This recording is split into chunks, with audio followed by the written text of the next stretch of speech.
பசிப்பேய் விழாவின் தோற்றம் மற்றும் முக்கியத்துவம். பசிப்பேய் விழா என்றால் என்ன? ஆசிய கலாச்சாரத்தில் வேரூன்றிய இது, அமைதியற்ற ஆவிகளை கோரவிப்பதற்கும் சாந்தப்படுத்துவதற்கும் ஆண்டுதோறும் நடத்தப்படும் ஒரு நிகழ்வாகும்.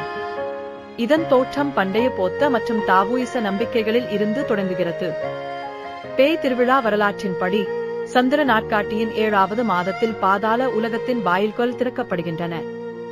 இது இறந்தவர் வாழும் உலகத்தை பார்வையிட அனுமதிக்கிறது.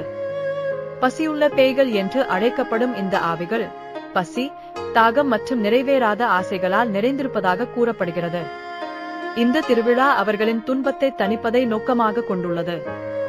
இந்த ஒரு மாத கால நிகழ்வின் போது பல்வேறு சடங்குகள் மற்றும் மரபுகள் நடைபெறுகின்றன. குடும்பங்கள் தங்கள் மூதாதையர்களுக்கு உணவு வழங்குதல், தூபம் காட்டுதல் மற்றும் விரிவான பலிபீடங்களை அமைத்தல் மூலம் அஞ்சலி செலுத்துகின்றனர். பாரம்பரிய சீன ஓபரா, நடனம் மற்றும் பொம்மலாட்ட நிகழ்ச்சிகள் உள்ளிட்ட துடிப்பான நிகழ்ச்சிகளால் வீதிகள் உயிர்ப்பிக்கப்படுகின்றன.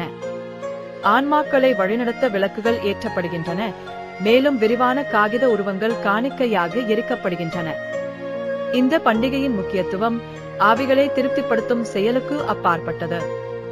இது மகப்பேறு பக்தியை நினைவூட்டுவதாக செயல்படுகிறது, ஒருவரின் மூதாதையர்களை மதித்து மரியாதை செலுத்துதல்.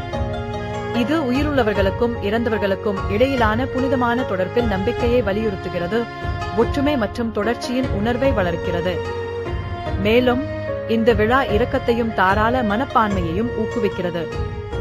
உணவு, உடைகள் மற்றும் பிற தேவைகளை தேவைப்படுபவர்களுக்கு விநியோகிப்பது வழக்கம்.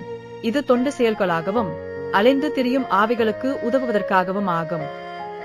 இந்த கருணை செயல் தகுதிகளை சேகரித்து தனக்கும் ஒருவரின் குடும்பத்தினருக்கும் ஆசீர்வாதங்களை உறுதி செய்வதற்கான ஒரு வழியாக ஆசிய மக்கள் பசிப்பேய் விழாவிற்கு எவ்வாறு தயாராகிறார்கள்? பசிப்பேய் விழாவிற்கான தயாரிப்பு என்பது பல்வேறு பேய் விழா மரபுகளை கடைபிடிப்பதும் விரிவான ஏற்பாடுகளை செய்வதும் ஆகும். இந்த குறிப்பிடத்தக்க நிகழ்வுக்கு தயாராக எடுக்கப்படும் சில படிகள் இங்கே.